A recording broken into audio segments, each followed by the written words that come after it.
Class 12 sexual reproduction in flowering plant बिल्कुल ही one shot NCERT line by line covered है। मतलब आपको कोई प्रॉब्लम नहीं आएगी। एक बार बस इस वीडियो को देख लीजिए, उसके बाद क्वेश्चन सॉल्व करिए, बिल्कुल टक टक टक टक करके क्वेश्चंस आराम से सॉल्व हो जाएंगे। तो चलिए बिना समय बर्बाद किए शुरू करते हैं। सबसे पहले अगर आप अपना पहला पेज देखेंगे तो myriads of flowers that we enjoy gazing, the scent, जो सेंट आप लेते हैं परफ्यूम्स में लेते हैं, और जो रिच कलर्स हो सकते हैं, ये सारी चीजें क्या हैं? ये सारी चीजें एड टू सेक्सुअल रिप्रोडक्शन होती हैं प्लांट्स के अंदर। ऑल फ्लावरिंग प्लांट्स, जितने भी फ्लावरिंग प्लांट्स होते हैं वो सेक्सुअल रिप्रोडक्शन को शो करते हैं और यहाँ पर अडेप्टेशंस करते हैं वो, ताकि फॉर्मेशन हो पाए एंड प्रोडक्ट्स। एंड प्रोडक्ट्स क्या हैं ये हम लोग चैप्टर के एंड में जानेंगे। एंड प्रोडक्ट्स जैसे कि सीड्स, फ्रूट्स वगैरह जो होते हैं वो होते हैं एंड प्रोडक्ट्स। तो ये जो हमारे फ्लावर्स हैं वो अडेप्ट करते हैं ताकि फॉर्मेशन हो पाए एंड प्रोडक्ट्स की। तो जिन फ्लावर्स को आप देखना पसंद करते हैं, जिनके आप परफ्यूम्स लगाते हैं, जो कलर्स होते हैं, वो सारे एड ऑफ सेक्सुअल रिप्रोडक्शन है। नाउ फ्लावर फैसिनेटिंग ऑर्गन है किसका? एंजियोस्पर्म्स का। तो फ्लावर्स क्या है? फ्लावर्स जो है वो एस्थेटिक होते हैं, ऑर्नामेंटल होते हैं, यानी कि कुछ लोग गजरा वगैरह लगाते हैं, सोशल, रिलीजियस, जैसे कि भगवान जी पे चढ़ाते हैं, कल्चरल वैल्यूज में ये फ्लावर्स काम आते हैं। ये ह्यूमन की फीलिंग जैसे लव फीलिंग, अफेक्शन फीलिंग में हम क्या करते हैं? दूसरों को फूल देते हैं, या फिर खुशी के मौके पे या फिर दुख के मौके पे, जब किसी की डेथ हो जाती तो भी हम क्या देते हैं? फूल देते हैं। तो फूल का हमारे ह्यूमन बीइंग में भी बहुत ही ज्यादा इंटीमेट रिलेशनशिप होता है। तो हमारे लिए तो फूल भाई प्रेम का प्रतीक है, मगर बायोलॉजिस्ट के लिए फूल जो है वो मॉर्फोलॉजी और एम्ब्रियोलॉजिकल मार्वल्स है। ये हम अब देखेंगे। तो pre fertilization structure and events, यानी कि फर्टिलाइजेशन होने से पहले, यानी कि फीमेल और मेल गैमेट के मिलने से पहले क्या क्या चेंजेस आते हैं फ्लावर्स में वो जानते हैं। तो बिफोर द एक्चुअल फ्लावर एक प्लांट पे देखा जाए कुछ हार्मोनल और स्ट्रक्चरल चेंजेस आते हैं, जो क्या बना होता है? फिर डिफरेंशिएशन होता है और तब जाके डेवलपमेंट होती है किसका? फ्लावर प्राइमोडियम की डेवलपमेंट होती है। तो फ्लावर्स में दो चीजें होती है, एक मेल रिप्रोडक्टिव ऑर्गन होती है और एक फीमेल। मेल वाले को एंड्रोशियम कहते हैं और फीमेल वाले को गाइनोशियम कहते हैं। याद ना हो तो इसकी ट्रिक है, मेल मतलब एंग्री एंग्री, मेल हमेशा एंग्री, तो एंड्रोशियम। फीमेल, फीमेल का क्या? गाइनोलॉजिस्ट के पास जाती हैं तो इनका गाइनोशियम। तो मेल के लिए एंड्रोशियम, फीमेल के लिए गाइनोशियम, ये दोनों डिफरेंशिएट करते हैं और फिर डेवलप करते हैं। तो प्री फर्टिलाइजेशन यानी फर्टिलाइजेशन से पहले हार्मोनल और स्ट्रक्चरल चेंजेस होते हैं, जो उसके बाद क्या होता है? डिफरेंशिएशन होता है, तब जाके फ्लावर का प्राइमोडियम बनता है। एंड्रोशियम क्या होता है? ये वॉल ऑफ स्टेमन्स को हम लोग एंड्रोशियम कहते हैं, और वॉल्स ऑफ स्टेमन क्या है ये अभी आगे मैं आपको बताती हूँ। तो देखिए, ग्रुप ऑफ, किसी भी चीज के ग्रुप को मेल और फीमेल दोनों के लिए देखिएगा। मेल के लिए ग्रुप ऑफ अगर स्टेमन रहे, स्टेमन क्या है आप यहाँ देख सकते हैं, सारे आप जितने भी पार्ट्स देख रहे हैं ना, ये वाले ग्रीन वाले, वो सारे क्या है? मेल रिप्रोडक्टिव ऑर्गन है। और ये वाला जो एक सिंगल आप देख रहे हैं ना, ये क्या है? फीमेल का है। तो फीमेल का याद रखिएगा, एक ये सिंगल है, जबकि एक फीमेल के आगे बहुत आगे पीछे बहुत सारे मेल्स हैं, तो ये क्या है? मेल्स हैं, बहुत सारे मेल्स हैं। नाउ मेल्स, ये इस पार्ट को क्या बोलते हैं? हम लोग स्टेमन बोलते हैं। तो ये स्टेमन के ग्रुप को, ग्रुप ऑफ स्टेमन को हम लोग एंड्रोशियम कहते हैं। तो यही जो मैं एंड्रोशियम कह रही थी, ये क्या है? ग्रुप ऑफ स्टेमन्स हैं, यानी वॉल्स ऑफ स्टेमन जो होते हैं ना, उनको हम लोग एंड्रोशियम कहते हैं। और फीमेल क्या है? ये फीमेल है। तो पिस्टल या फिर कार्पल जो होता है ना, उसका जो ग्रुप होता है ना, उसको हम लोग गाइनोशियम कहते हैं, जो मैं आपको यहाँ पर गाइनोशियम फीमेल वाला बता रही थी। तो यहाँ देख सकते हैं आप, जो फीमेल रिप्रोडक्टिव ऑर्गन है उसमें ये वाला पार्ट जो है वो क्या है? स्टिग्मा है।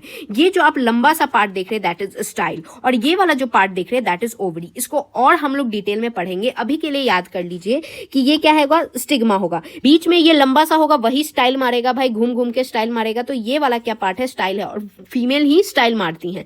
और सबसे नीचे क्या होगी? ओवरी, ओवरी अंडा जैसा ओवरी। नाउ मेल वाला पे पार्ट देख लीजिए, मेल वाला पार्ट क्या है? ये है फिलामेंट, और ये इसके ऊपर जो आप देख रहे हैं ग्रीन ग्रीन पार्ट, ये एंथर। इसको और हम लोग डिटेल में पढ़ने वाले हैं, डोंट वरी।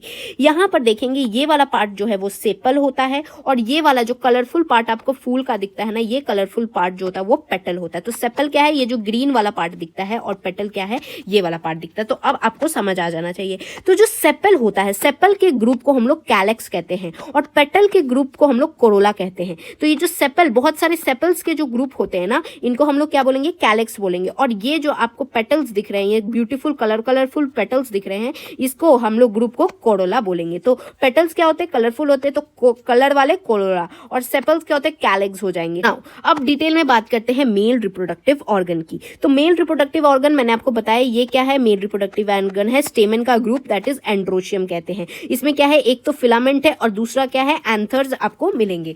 तो क्या है, ये वाला पार्ट है एंथर, ये आपको लॉन्ग सिलेंडर पोर्शन जो दिख रहा है दैट इज प्रॉक्सिमल, ये किससे अटैच्ड है, ये अटैच्ड है थैलेमस या फिर पेटल ऑफ फ्लावर से, यानी कि ये जाके किससे अटैच है, या तो ये वाले थैलेमस से अटैच होगा या फिर ये पेटल ऑफ फ्लावर से अटैच होता है। तो ये जो लंबा सा आपको दिख रहा है मेल्स में, वो कहाँ अटैच होता है, थैलेमस या पेटल ऑफ फ्लावर से अटैच होता है।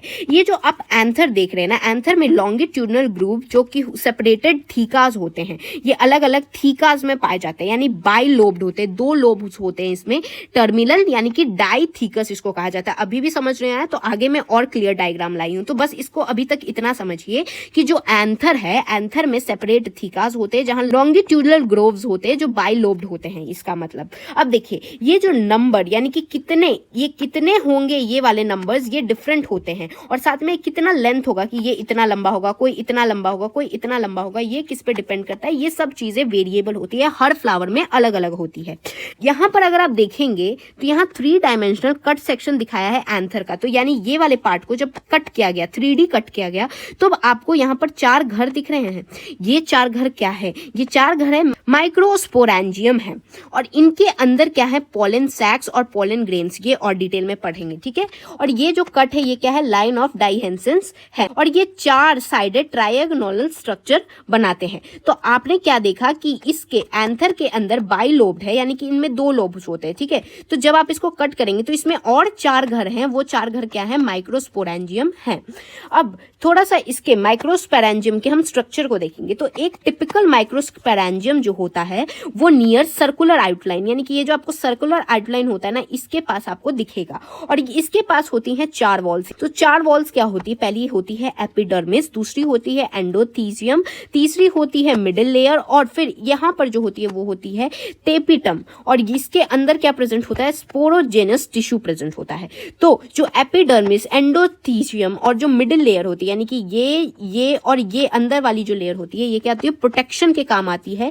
और ये जब एंथर फटता है तो बेसिकली क्या होता है ना, ये एंथर इस तरीके से फटता है, और जो पॉलेंस बने होते हैं, और पॉलेंस कैसे बनते हैं वो पढ़ना है। तो देखिए जो पॉलेंस बने होते हैं ना, वो फट के बाहर निकल जाते हैं फर्टिलाइजन करने के लिए। तो यहाँ पर क्या होता है कि जब फटने की जरूरत पड़ती है, यानी डाइजेशंस की जब जरूरत पड़ती है, तो यही जो लेयर्स होती है ना वही फटती है, यानी प्रोटेक्ट भी करती है, और जब फटने की जरूरत होती है तो ये फटती भी है। और ये जो टैपेटम क्या होता है, ये टैपेटम होता है, नरिश करता है पॉलेंस को। तो जो पॉलेंस होती है ना, उनको कौन नरिश करता है, टैपेटम, यानी कि सोजा लल्ला सोजा, टैप टैप करके सुला देता है, तो ये क्या है, टैपेटम नरिश करेगा पॉलेन को।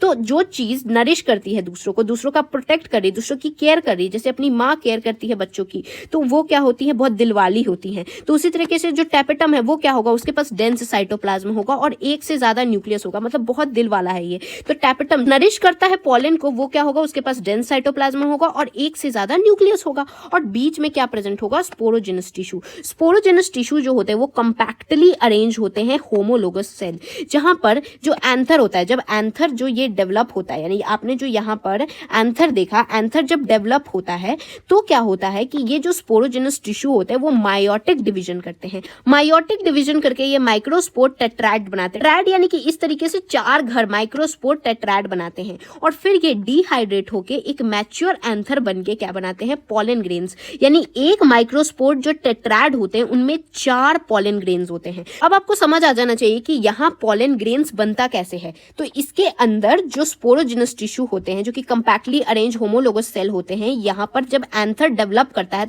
जो स्पोरोजेनस टिश्यू होते हैं वो मेयोटिक डिवीजन करके माइक्रोस्पोर के टेट्राइड यानी 4 सेल का ऐसा ग्रुप बनाते हैं। बाद में ये डिहाइड्रेट करके और मैच्योर एंथर करके क्या पॉलन ग्रेन्स बना देते हैं।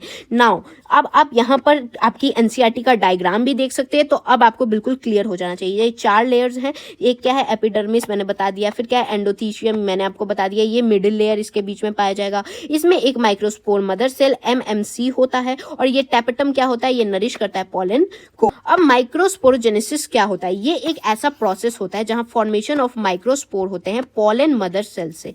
तो ये जो फॉर्मेशन हुई ना मियोसिस से माइक्रोस्पोर की, तो इसी को हम लोग माइक्रोस्पोरोजेनेसिस कहते हैं। अब पॉलन ग्रेन तो बन गया। अब पॉलन ग्रेन क्या होता है? तो पॉलन ग्रेन मेल गैमेटोफाइट होता है, यानी मेल का जो गैमीट होता है उसको पॉलन ग्रेन कहते हैं। पॉलन ग्रेन के अंदर ही बेसिकली मेल जो गैमीट होता है ना वो प्रेजेंट होता है। तो ये डिफरेंट आर्किटेक्चर के आपको दिखेंगे, शेप, साइज, कलर, डिजाइन्स दिखते हैं और डिफरेंट स्पीशीज के लिए होते हैं। जैसे आप देख सकते हैं इलेक्ट्रॉन माइक्रोस्कोप के अंदर आपको फ्यू पॉलन ग्रेन्स आप देखिए, ये अलग अलग आपको साइज, शेप, कलर और डिजाइन के दिखेंगे, वैरायटी ऑफ आर्किटेक्चर शो करते हैं। ये कैसे स्फेरिकल शेप के होते हैं, यानी गोल गोल पॉलेंस होते हैं। अगर आपने देखा होगा तो आपने हिबिस्कस देखा है, हिबिस्कस के ऊपर यहाँ पर कुछ पॉलन ऐसे ऐसे लगे रहते हैं, ये आपने टच करके देखा होगा, ये क्या होता है? स्फेरिकल होते हैं, गोल गोल होते हैं। तो ये वाला पार्ट मैं आपको समझाना चाहती हूँ, पर कुछ डिफिकल्ट हो जाएगा आपको समझना, इसलिए मैंने इजीली लाई हूँ। यहाँ देखिए क्या होता है। तो ये है हमारा पॉलन ग्रेन। पॉलन ग्रेन का जो आउटर लेयर होता है, यानी जो एक्सटाइन होता है, वो क्या होता है? उस पे जर्म पोर्स प्रेजेंट होते हैं, यानी बीच बीच में आपको गड्ढे दिख रहे हैं, ये गड्ढे थोड़े थोड़े प्रेजेंट होते हैं। क्यों प्रेजेंट होते हैं ये समझिएगा। तो जो एक्सटाइन होता है, सबसे बाहर वाला लेयर, वो बना होता है स्पोरोपोलेनिन से। स्पोरोपोलेनिन जो होता है वो मोस्ट रेसिस्टेंट ऑर्गेनिक मटेरियल होता है। तो जो पॉलन ग्रेन होता है ना वो सबसे रेसिस्टेंट होता है। क्यों? क्योंकि स्पोरोपोलेनिन की उसकी आउटर लेयर होती है। तो ये इतना ज्यादा स्ट्रांग होता है ना कि ये कितना भी हाई टेम्परेचर को विथस्टैंड कर लेता है। स्ट्रॉन्ग, आप इसको एसिड में डाल दीजिए, अल्कलाई यानी बेस में डाल दीजिए, इसको कोई फर्क नहीं पड़ता।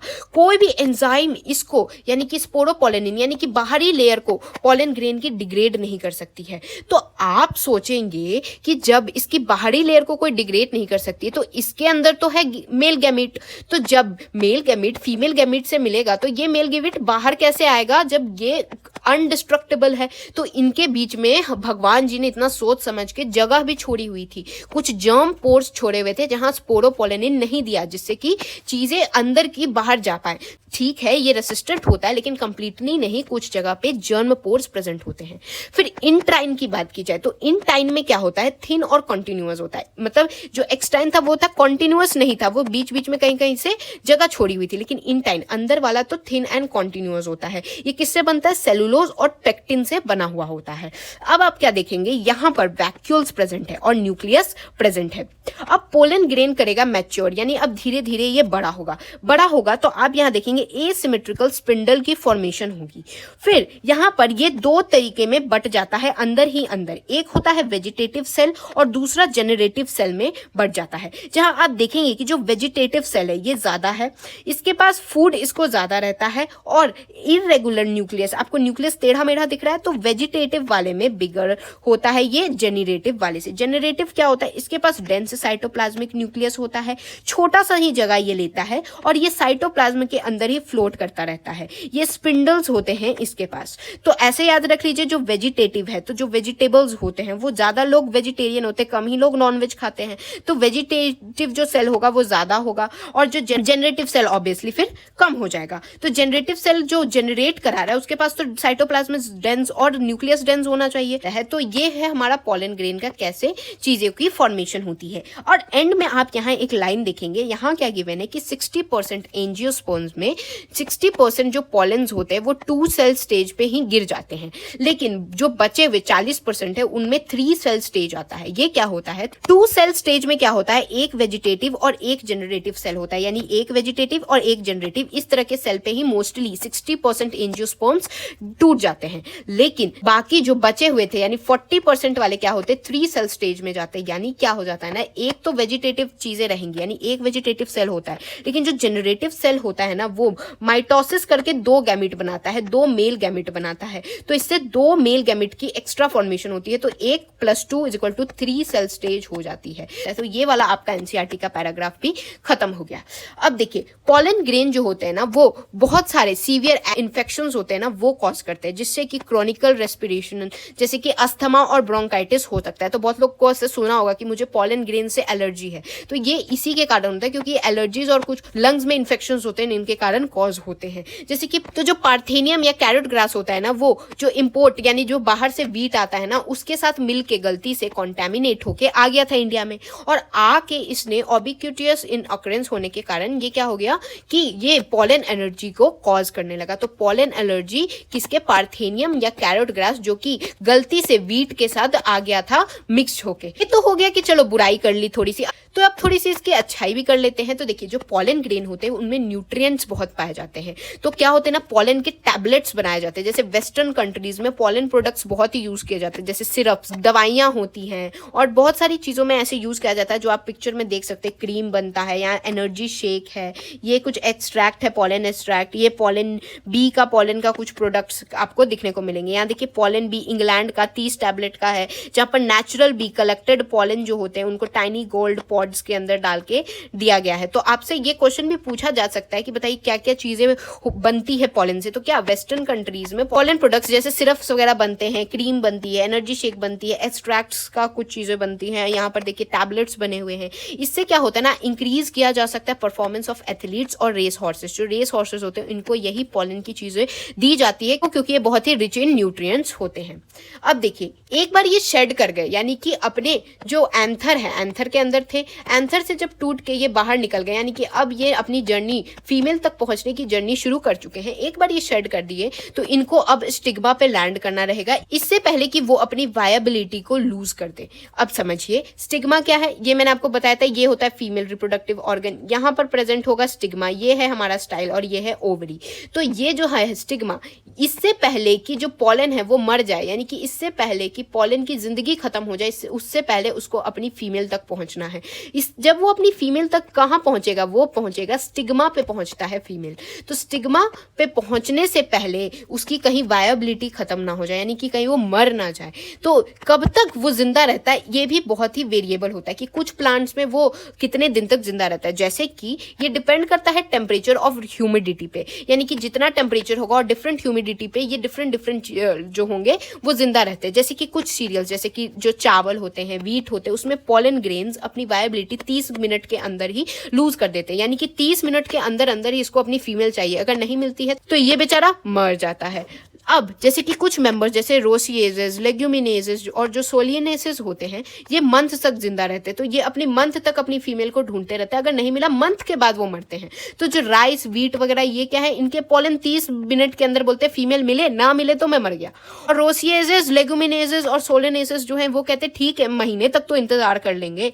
तो हम क्या करते हैं ना, जैसे आपने ब्लड बैंक सुना होगा, है ना, जहां पर हम खून को बचा के रखते हैं कि जब किसी को जरूरत पड़ेगी तो देंगे। तो वैसे ही पॉलन ग्रेन्स का भी एक स्टोर होता है जहां पर लिक्विड नाइट्रोजन -196 डिग्री पे हम क्या करते हैं, पॉलन बैंक्स को, यहां पर सीड बैंक्स होती है, क्रॉप ब्रीडिंग प्रोग्राम्स में ये सब चीजों का यूज किया जाता है। तो -196 डिग्री लिक्विड नाइट्रोजन पे हम लोग इसको बचा के रखते हैं, स्टोर करके रखते हैं, ताकि आगे जाके हमें जो भी सीड बैंक्स या फिर क्रॉप ब्रीडिंग में इसका काम आता है। अब हम शुरू करने वाले फीमेल रिप्रोडक्टिव सिस्टम। तो जो फीमेल रिप्रोडक्टिव सिस्टम होता है उसमें पिस्टल या कार्पल के जो ग्रुप होता है उसको हम लोग गाइनोशियम कहते हैं। तो फीमेल रिप्रोडक्टिव सिस्टम क्या है, गाइनोशियम है, जिसमें क्या होगा, पिस्टल होगा। पिस्टल क्या है, ये वाला पार्ट आप जो देख रहे हैं ना, ये होगा पिस्टल। तो अब जानते हैं फीमेल वाले के बारे में। देखिए गाइनोशियम मतलब फीमेल रिप्रोडक्टिव पार्ट। अगर सिंगल पिस्टल रहा तो मोनोकार्पलरी, अगर मोर देन 1 पिस्टल रहा तो मल्टीकार्पलरी। अगर मोर देन 1 पिस्टल्स जो फ्यूज होंगे साथ में तो उनको क्या बोलेंगे, सिनकार्पस। और या तो वो फ्री भी हो सकते यानी सिंगल भी हो सकते, तो उनको कहेंगे एपोकार्पस। एपो मतलब मैं अपने में ही खुश हूं, मैं अपनी दुनिया में खुश हूं, मैं अपनी फेवरेट हूं, तो ये किसी से जुड़ता नहीं है, तो ये किसी से फ्यूज नहीं है, तो ये क्या एपोकार्पस हो गया। और जो मोर देन 1 यानी कि बहुत सारे पिस्टल्स साथ में फ्यूज्ड हैं उनको क्या बोलेंगे हम लोग, सिनकार्पस बोलेंगे। हर पिस्टल में ना 3 पार्ट्स होते हैं, एक स्टिग्मा, स्टाइल एंड ओवरी। देखिए कौन कौन से 3 पार्ट्स होते हैं, तो ये है हमारा पिस्टल। तो पिस्टल में है 3 पार्ट। एक देखिए स्टिग्मा, स्टिग्मा कहाँ है, जहां पर हमारा पॉलन ग्रेन लैंड करेगा। बीच में पार्ट जो होगा वो होगा स्टाइल, यानी कि जो भी स्टाइल मारेगा भाई यही ना घूम घूम के स्टाइल मारेगा, तो ये बीच वाला पार्ट स्टाइल, और गोल गोल ओवरी। तो स्टिग्मा, स्टाइल, ओवरी, बस 3 पार्ट है और इस टोटल को हम लोग क्या बोलते हैं, बेसिकली पिस्टल बोलते हैं। ये जो स्टिग्मा है ये लैंडिंग प्लेटफॉर्म होता है पॉलन ग्रेन्स के लिए। क्या है, ये इस तरीके से शेप का होता है ना, मैंने अभी आपको दिखाया।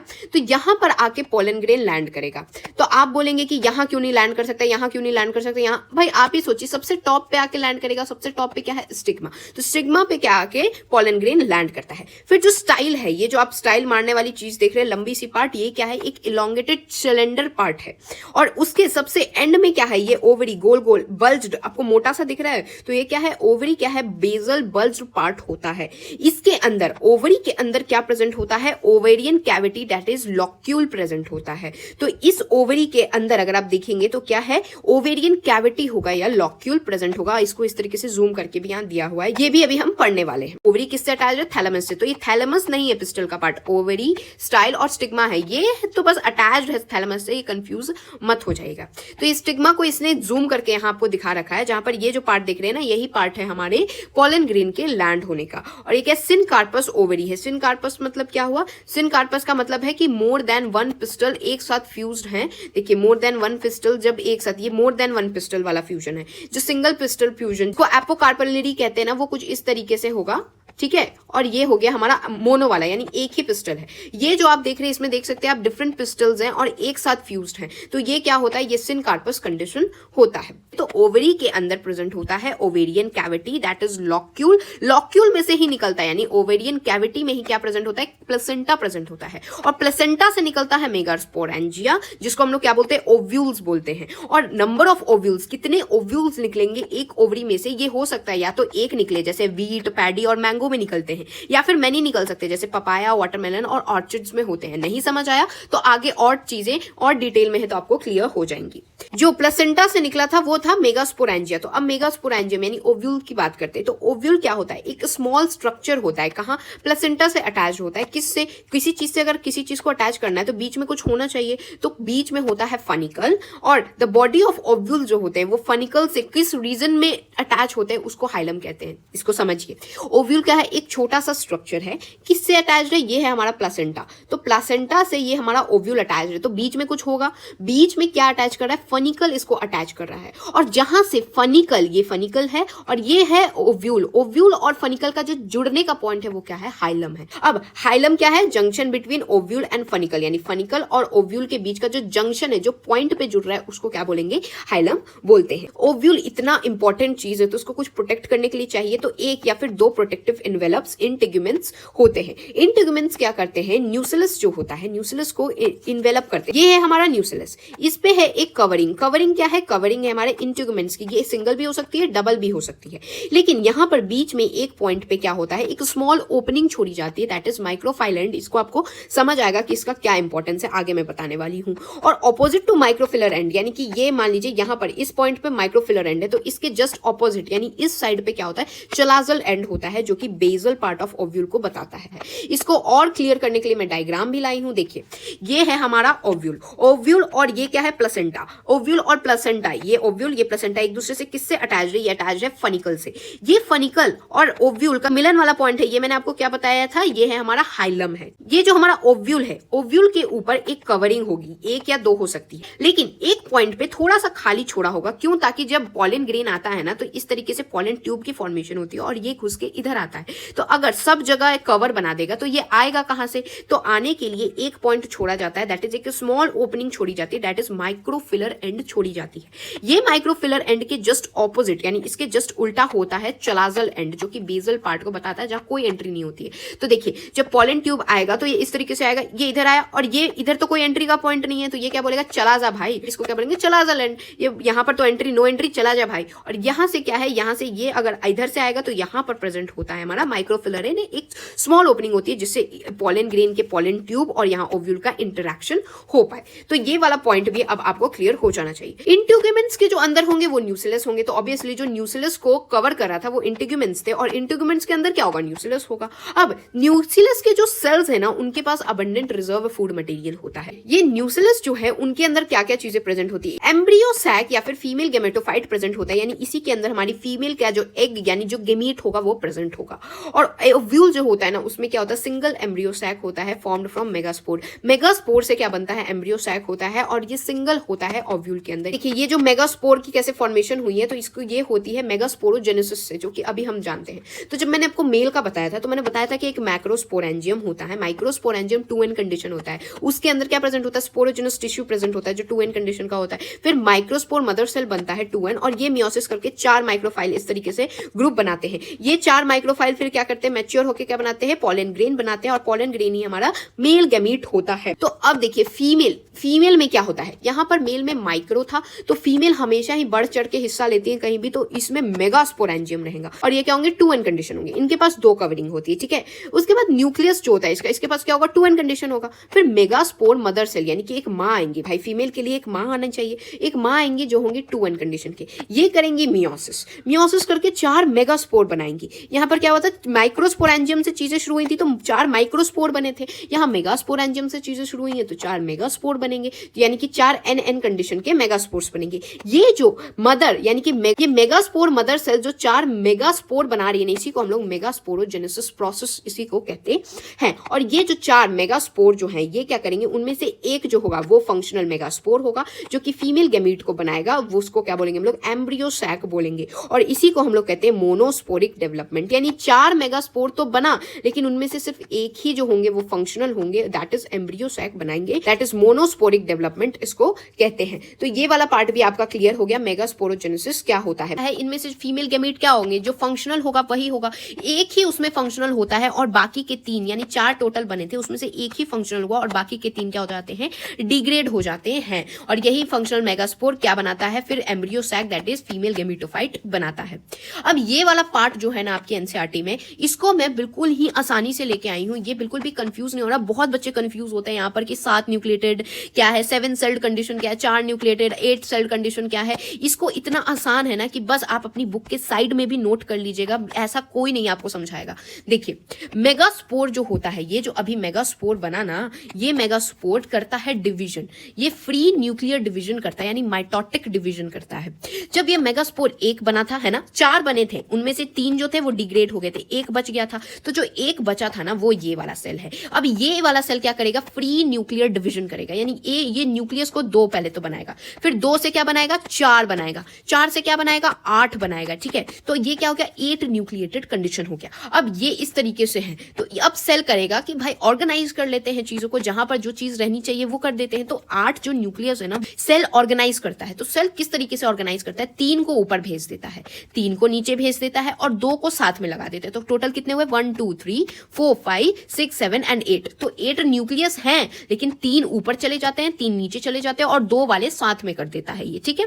तो अब आप ध्यान दीजिए, ये 3 सेल है ना, 3 अलग अलग सेल है। तो ये क्या है, 3 सेल है, 3 न्यूक्लियस है, 1 2 3 न्यूक्लियस है, ठीक है। यहां नीचे देखिए 1 2 3 सेल है, 3 न्यूक्लियस है, 1 2 3 न्यूक्लियस है। बीच में देखिए, बीच में अगर आप ध्यान देंगे तो न्यूक्लियस कितने हैं, 1 2 न्यूक्लियस है ना। लेकिन सेल कितने हैं, सेल तो एक ही है, यानी एक सेल है लेकिन 2 न्यूक्लियस है। इसमें देखिए 3 सेल है, 3 अलग अलग सेल है, उनमें 3 अलग अलग न्यूक्लियस है, तो 3 सेल 3 न्यूक्लियस। ये क्या है, 2 न्यूक्लियस है लेकिन सेल एक ही के अंदर है, और इसमें क्या 3 अलग अलग सेल है और 3 अलग अलग न्यूक्लियस है। तो यहां से क्या बना, 3 cell plus 1 cell plus 3 cell, यानी 7 सेल्ड कंडीशन बनी, और 3 nucleus plus 2 nucleus plus 3 nucleus कितना, 8 न्यूक्लियर कंडीशन बनी। तो यहां पर 7 सेल्ड 8 न्यूक्लियर कंडीशन इसीलिए आ जाती है, जहां पर क्या हो जाता है, जो 2 होते हैं वो बीच में क्या हो जाते हैं, साथ में हो जाएंगे। तो अब आपको ये वाला समझ आना चाहिए कि 8 न्यूक्लिएटेड और 7 सेल्ड कंडीशन क्या है। तो यही है ये कंडीशन जो बच्चों को समझ नहीं आता है, बुक में तो गिवन है, कोई उनको बताता नहीं है कि किस तरीके से सेल ऑर्गेनाइज हो रहे हैं। अब देखिए इसमें आप यहां देखेंगे कि एक आपको सिनर्जिड्स, ये सब जो एंटीपोडल क्या होते हैं ये मैं बताती हूँ। तो ये जो एक ऊपर गया, एक नीचे गया, एक बीच में क्या हो गया, 2 साथ में है, ठीक है। तो मैंने आपको बताया था, एक होता है चलाजल एंड जहां से नो एंट्री होती है, और नीचे वाला क्या होता है, माइक्रोफिलर एंड जहां से एंट्री होगी, यानी कि जो हमारा इस तरीके से पॉलन ट्यूब आता है, कहां से एंट्री करेगा, यहां से एंट्री करेगा। और जो अगर यहां से आया तो वो क्या होगा, चलाजल एंड बोलेगा भाई चला जा, यहां एंट्री नहीं है। तो ये वाले जो ऊपर वाले सेल्स होते हैं ना, इनको कहते हैं एंटीपोडल सेल्स, और ये जो कहते होते हैं ना, वो उनको बोलते हैं एग अपैरेटस। तो आप खुद सोचिए, जब पॉलन ट्यूब आएगा तो यहां से फ्यूजन शुरू करेगा, तो ऑब्वियसली ये वाले को फ्यूज करेगा, तो यही वाला मेन होगा, यही होगा हमारा एग अपैरेटस। तो यही होगा एग अपैरेटस, और इसके उल्टा वाला यानी चलाजल एंड वाला क्या होगा, एंटीपोडल सेल्स होंगे। बीच में जो है वो क्या होंगे, सेंट्रल होंगे, और सेंट्रल सेल में होते हैं 2 पोलर न्यूक्लियस, ये मैंने बता दिया है। तो सेंट्रल यानी सेंटर में जो होगा उसके पास 2 पोलर न्यूक्लियस प्रेजेंट होगा। अब देखिए जो सबसे नीचे वाला एग अपैरेटस है, उनमें क्या है, 3 सेल्स हैं, तीनों सेल अलग अलग है, उनमें से जो कोने कोने में है उन दोनों को सिनर्जिड्स कहते हैं, और बीच में बैठा होता है हमारा सबसे इंपॉर्टेंट चीज, दैट इज एग। तो ये एग हमारे लिए सबसे इंपॉर्टेंट है, इसीलिए सिनर्जिड्स जो है इसको अपने बीच में दबा के बैठे हैं। तो एग अपैरेटस में भी जो 3 सेल्स आपको दिख रहे हैं ना, तीनों अलग अलग हैं। एक है ये वाले जो सबसे कोने कोने में आपको दिखेंगे वो क्या है, सिनोजिड, और जो बीच में बैठा हुआ है वो होगा एग। तो ये हो गया हमारा फीमेल वाला पार्ट। तो अब जब आपने फीमेल वाला देख लिया, मेल वाला देख लिया, तो अब कराते हैं हम लोग फर्टिलाइजेशन। फर्टिलाइजेशन कैसे होगी? ऑब्वियसली जब मेल गैमेट फीमेल गैमेट से आके मिलेगा, लेकिन सोचिए फीमेल गैमेट यहां प्रेजेंट है, मेल गैमेट कहीं और है, पॉलन को यहां से यहां आने के लिए भी कुछ तो चाहिए होगा ना। तो यही पॉलन का जो ट्रांसफर होगा ना, अब हम पढ़ने वाले पॉलिनेशन, यानी कि अब मेल और फीमेल का मिलन कैसे होगा। तो यहां पर देखिए जो दोनों गैमीट्स हैं वो दोनों ही नॉन मोर्टाइल है, यानी कि दोनों ही आलसी हैं भाई, मूवमेंट ही नहीं करना चाहते हैं। फीमेल वाली अपने अंदर है, मेल वाली जो है वो बस अपने एंथर पे फॉर्म्ड होकर बैठी हुई हैं। दोनों बोल रही हैं कि हम एक दूसरे के पास नहीं आएंगे, हम नॉन मोर्टाइल है, चलने के योग्य नहीं है। तो इन दोनों को साथ तो लाना ही पड़ेगा। तो अब होगा पॉलिनेशन। पॉलिनेशन में क्या होता है, पॉलन ग्रेन जो एंथर पे होता है, ठीक है, एंथर जो अभी हमने पढ़ा, एंथर पे फॉर्मेशन हुई पॉलन ग्रेन्स की। ये पॉलन ग्रेन को आना है कैसे, ये जब शेड करेगा, जब ये टूटेगा, यानी जब पॉलन ग्रेन्स बिखरे जाएंगे, शेड करेंगे, तो ये कहां पहुंचेंगे, स्टिग्मा ऑफ पिस्टल पे पहुंचेंगे। तो पिस्टल का ये जो स्टिग्मा है उस पे आके यहां बैठेंगे। तो ये कैसे बैठेंगे, तो अडेप्टेशन, इन्होंने कुछ अडेप्टेशन किया है ताकि हम मेहनत ना करें, एक्सटर्नल एजेंट्स आके हमारे पॉलेंस फीमेल्स तक पहुंचा दे। तो इतने इंटेलिजेंट हैं ये लोग कि ये कुछ अडेप्टेशन कर रखे हैं इन्होंने, ताकि हमें तो मेहनत ना करना पड़े, हम तो नॉन मोर्टाइल है, हम चलना नहीं चाहते हैं, एक्सटर्नल कोई चीज आके हम लोग को पॉलिनेशन करा दे, हम लोग का मिलन करा दे। तो कैसे होता है पॉलिनेशन, तो डिपेंड करता है कि सोर्स ऑफ पॉलन क्या है। पॉलिनेशन जो है वो 3 टाइप के होते हैं। तो चलिए एक एक करके पढ़ते हैं। तो सबसे पहले आता है ऑटोगैमी। ऑटोगैमी में क्या होगा, एक ही सेम ही फ्लावर के एंथर से स्टिग्मा में जाएगा। तो ये है एक ही फ्लावर है, एक ही फ्लावर का ये वाला पार्ट क्या है, ये है स्टिग्मा, पिस्टल का स्टिग्मा है, और ये क्या है, एंथर। तो एक ही फ्लावर में फीमेल वाला भी पार्ट है, मेल वाला भी पार्ट है। तो क्या होगा, इसी का मेल वाला पार्ट इसी को फ्यूज कर देगा। तो ये क्या होगा, ऑटोगैमी हो गया।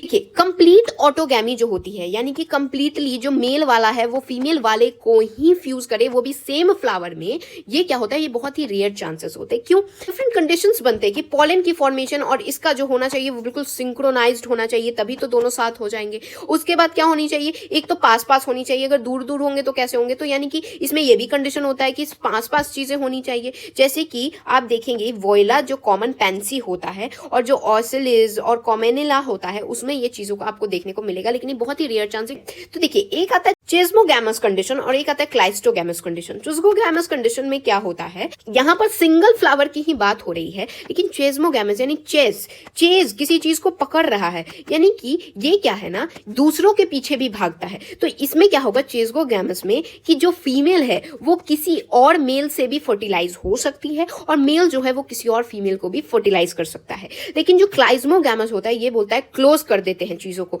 तो ये क्लोज कर देता है। तो इससे क्या होता है ना कि जो मेल है वो इसी वाले फीमेल को फर्टिलाइज कर सकता है और जो फीमेल है वो इसी वाले मेल से फर्टिलाइज हो सकती है। तो चेस्मोगैमस में ये सबके पीछे भागेगा, यानी कि हाँ ठीक है इसमें भी हो सकता है फर्टिलाइजेशन, लेकिन हाँ ये इसके लिए बॉन्डेड नहीं है चीजें। ये क्या कर सकता है, अगर ये चाहे तो अपने ऑप्शंस बदल सकता है, लेकिन ये क्या है सबके लिए ओपन नहीं। अगर कोई और आना चाहेगा तो ये एंट्री नहीं ले पाएगा। यहाँ पर क्या होगा, क्लोज्ड एंथर और स्टिग्मा होते हैं। तो क्रॉस पॉलिनेशन की चांसेस बिल्कुल नहीं होती, यानी कि क्रॉसली कोई चीजें तो आ ही नहीं सकती हैं, इसलिए ये क्या होते हैं, प्योरली ऑटोगैमस होते हैं। अब वो सीड बना सकते हैं यहाँ तक कि अगर पॉलिनेटर हो भी ना, यानी कि इनको ट्रांसपोर्ट की जरूरत नहीं होती है। तो अगर पॉलिनेटर ना भी हो तो ये अगर आसपास में है तो ये क्या करते हैं, खुद ही इस पे गिरा देते हैं, इनको पॉलिनेटर की जरूरत भी नहीं होती है, तब भी सीड सेट बन जाता है। नेक्स्ट आते हैं जेनेटोगैमी क्या होती है। यहाँ देखिए एक ही फ्लावर पे चीजें चल रही थी। अब जाइटेनोगैमी में क्या होता है, यहाँ पर transfer of anther to stigma of another flower of the same plant, यानी प्लांट सेम है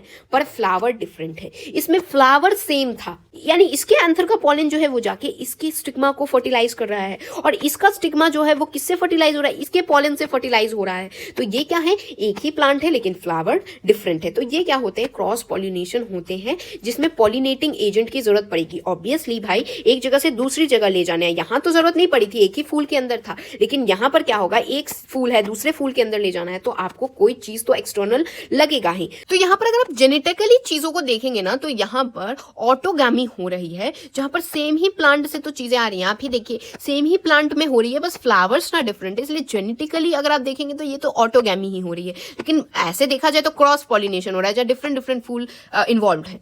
अब आता है जीनोगैमी। जीनोगैमी में क्या होगा, डिफरेंट प्लांट हो जाएगा। तो अब की बार जो यहाँ पर हम देख रहे थे, यहाँ पर सेम ही प्लांट में हो रहा था, अब की बार क्या होगा, ये किसी और प्लांट का फूल है, ये किसी और प्लांट का फूल है, दूसरा फूल, ये किसी और प्लांट का फूल, इनमें हो रही है फर्टिलाइजेशन, तो इसको कहेंगे जीनोगैमी। तो इसमें क्या हो रहा है, डिफरेंट प्लांट्स को ले रहे हैं। ही एक ऐसी पॉलिनेशन है ना जहां पर जेनेटिकली डिफरेंट चीजें होती है। क्यों? क्योंकि यहाँ डिफरेंट प्लांट्स हैं। यहाँ पर सेम ही प्लांट था, फ्लावर डिफरेंट था ना, लेकिन प्लांट तो सेम ही था। यहाँ पर तो फ्लावर भी सेम था। तो यहाँ पर जीनोगैमी जो होती है, यही एक ऐसी टाइप की पॉलिनेशन है जहां पर जेनेटिकली डिफरेंट चीजें होती हैं। तो ये आपकी बुक में एक गिवन था, that is cross pollinated flower. ना पॉलिनेटिंग एजेंट जो मैं यहाँ पर आपको बता रही थी कि यहाँ पर आपको एजेंट की जरूरत पड़ेगी जो इसको यहाँ से यहाँ तक पहुंचाएगा। यहाँ पर भी जरूरत पड़ेगी एक प्लांट से दूसरे प्लांट में पहुंचाने के लिए। तो ये पॉलिनेटिंग एजेंट आते हैं। पॉलिनेटिंग एजेंट या तो एबायोटिक हो सकते हैं या बायोटिक हो सकते हैं। तो एबायोटिक यानी कि जो जिंदा नहीं, यानी कि विंड और वाटर, और बायोटिक यानी जो जीवित लोग हैं जैसे एनिमल्स जो होते हैं, यही काम करते हैं पॉलिनेशन का। यानी कि पॉलन ग्रेन को उठा के कहाँ रखते हैं, स्टिग्मा पर रखते हैं, यानी कि मेल और फीमेल को मिलाते हैं, यही पॉलिनेटिंग एजेंट्स। तो जो विंड एंड जो वाटर होता है ये अनसर्टेन होता है। तो यानी कि क्या होता है ना कि विंड और वाटर से जो पॉलेंस जाते हैं, आप ही सोचिए कोई चीज हवा में जा रही है, पानी में जा रही है, तो बर्बाद होने के चांसेस ज्यादा होते हैं। आधे कहीं पहुंच ही नहीं पाए अपने फीमेल तक, पानी में तैरते तैरते जा रहे हैं, हवा में उड़ते उड़ते जा रहे हैं, लेकिन बीच ही में इनका हो गया राम राम सती। इसीलिए क्या होता है, जो फ्लावर्स एबायोटिक यानी विंड और वाटर से पॉलिनेट कराते हैं ना, वो फ्लावर्स एनॉर्मस पॉलन प्रोड्यूस करते हैं, यानी बहुत सारे पॉलन प्रोड्यूस करेंगे, ताकि क्या हो कि अगर कुछ मर भी जाए कुछ तो पहुंचेंगे कम से कम। तो विंड है ना, wind is the most common pollinating agent, ये एबायोटिक के लिए। अब बायोटिक क्या है, में यूज होगा एनिमल्स का। एनिमल्स क्या होता है, एनिमल्स में जैसे मेजरली बीज, बीज में क्या होता है ना, अभी हम आगे भी मैं आपके लिए डायग्राम भी लाई हूं। बीज के सरफेस पे पॉलन चिपक जाते हैं, फिर बीज जब जाती है नेक्टर के लालच में कहां जाती है, फूलों के पास जाती है, उनके ऊपर पॉलन चिपक जाते हैं। जब फूलों के लालच में दूसरे फूल पे जाती है तो उसके जाके स्टिग्मा पे जाके वो पॉलन ग्रेन्स छोड़ देती है। इसलिए क्या होता है, बीज मेजरली होते हैं ये, और अभी अब डिटेल में पढ़ेंगे। तो यहाँ पर ये वाली जो पार्ट है मैं यही बता रही थी कि कंपनसेट करने के लिए, क्योंकि बहुत ज्यादा बर्बादी होती है विंड और वाटर से पॉलन के ट्रांसफर के वक्त, तो लॉस ऑफ पॉलन ग्रेन्स को कंपनसेट करने के लिए जो एबायोटिक वाले जो पॉलिनेशन कराते हैं ना, वो बहुत ज्यादा अमाउंट में पॉलन ग्रेन्स को प्रोड्यूस करते हैं।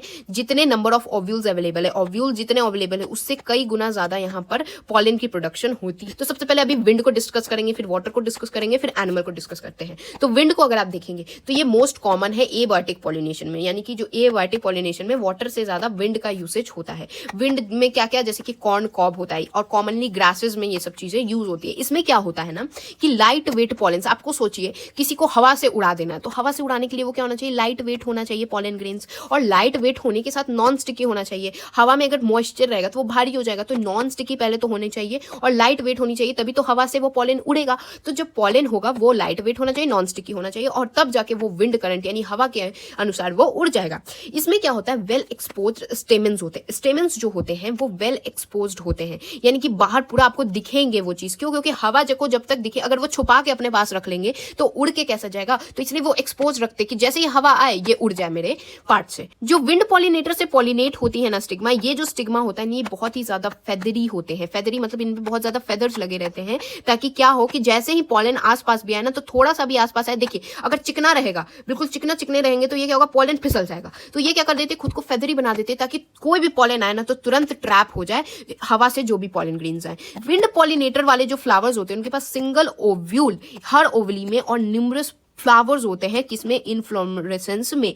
ये जैसे आपको एग्जांपल दिख सकता है, जैसे कॉर्न कॉब जो मैंने अभी आपको बताया, उसमें क्या होता है, आपको कान दिखेगा, कान जैसा शेप दिखेगा, वो क्या है, नथिंग बट स्टिग्मा और स्टाइल होता है। ये क्या करते हैं ना, हवा में ऐसे वेव करते हैं, कैसे ऐसे हाथ हिलाते हैं वैसे वेव करते हैं इन्हीं से, और क्या इसे विंड वाले जो पॉलन उड़ उड़ के आते होते हैं वो क्या हो जाते हैं, इसमें ट्रैप हो जाते हैं।